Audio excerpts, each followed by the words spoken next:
I'd say the best moment I had was my senior year, basketball season.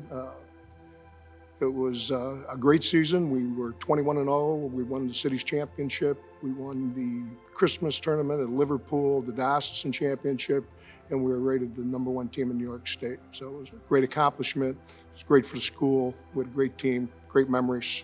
What I take most from being an athlete at Bishop Ludden is the fact that very few people ever make a profession out of sports. The vast majority of people play at various levels and then it ends for them. So the key thing is the intangibles you take, and that is things like discipline, hard work, accountability, and a group effort. I played team sports, so it was working with other people to try to achieve a goal greater than your individual achievements.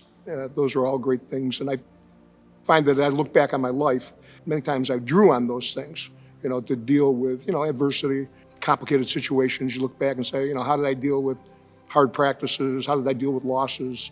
And you find that, you kind of build a system of coping. When I think of the coaches and teammates that had the greatest impact on me at Ludden, I would start with Alex DeLucia in football. Alex was one of the toughest people I ever met and taught you how tough you had to be to play football at a high level. My football coach, Walt Ludovico, taught me that you could be a good football player, but be a gentleman, because Walt Ludovico defined being a gentleman. Dave Didio, who was my football coach also, was an innovator. He made football fun and exciting because he was always looking for the new things and trying to incorporate it. My other coach was Terry Quigley in baseball and in basketball, and mostly in basketball. From Terry, I took enthusiasm and energy. Terry lived life at 100 miles an hour, and if you wanted to play for Terry, you had to be ready to commit. Advice that I didn't take, that I'm glad I didn't, was after I had a pretty successful junior year in football and I started to get contacted by colleges, some people said to me, well, you should don't play basketball next year. You should just lift weights all winter or run indoor track and try to get faster.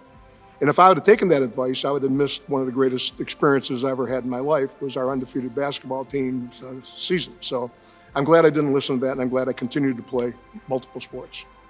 At the end of the day, you've got to look in the mirror and see who's staring back at you. And that person knows the truth. Did you give it your best? Did you give everything you had?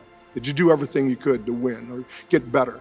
And you have to face up to that. It's accountability. You have to look in the mirror and say, yeah, I did, or no, I didn't. Give it everything you've got. Do things for the right reasons. Don't look to blame other people. Take the responsibility on yourself, and you'll know when you look in the mirror if you can say, yeah, I did or I didn't. And that's what sports teaches you, I think, is the fact that to rely on yourself to do your part. I mean, you must be part of a team, and your teammates are going to depend on you, but you have to take the accountability to be the best you can be so you can hold up your end. And I think that translates, again, beyond sports, whether you're in business, part of a company team, you got to do your part, you got to do your best.